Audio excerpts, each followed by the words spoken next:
Understanding the phrase, "I'm bushed," a guide to everyday English expressions.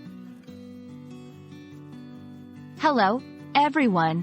In today's video, we're going to explore a fascinating aspect of the English language, idiomatic expressions. Specifically, we'll decode the phrase, "I'm bushed." Understanding such expressions can add color and authenticity to your English conversations. So, let's dive in and find out what it means when someone says they're bushed. The phrase, "I'm bushed," is an informal way of saying that one is extremely tired or exhausted. It's important to note that this expression is casual and is generally used in informal settings. You might hear it in everyday conversations among friends or in relaxed social situations.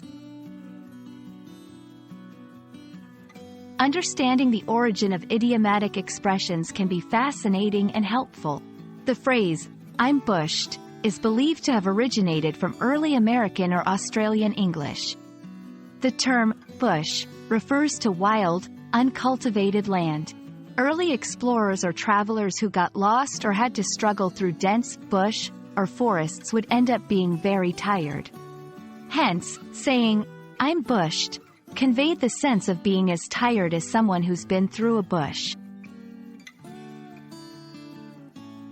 To help you better understand how to use this phrase, here are a few examples. 1. After the long hike, Maria said, "I'm bushed," and collapsed on the sofa. 2. I can't go out tonight. I've had a long day at work and I'm totally bushed. 3. In a casual chat, "How was your day?" "Oh, pretty hectic. I'm bushed now." These examples showcase how "I'm bushed" is used in everyday language to express a state of exhaustion. It's crucial to understand the appropriate context for using idiomatic phrases. "I'm bushed" should be used in informal situations like chatting with friends or in a relaxed social setting. It's not appropriate for formal contexts like business meetings or official documents. In more formal situations, you might say, "I'm very tired," or "I'm exhausted."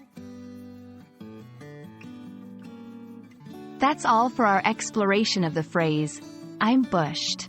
I hope this video has shed light on how colorful and diverse the English language can be. Remember, using phrases like this can make your English sound more natural and fluent. Thanks for watching, and I hope you found this video helpful. Keep practicing, and don't forget to subscribe for more insights into English expressions and vocabulary.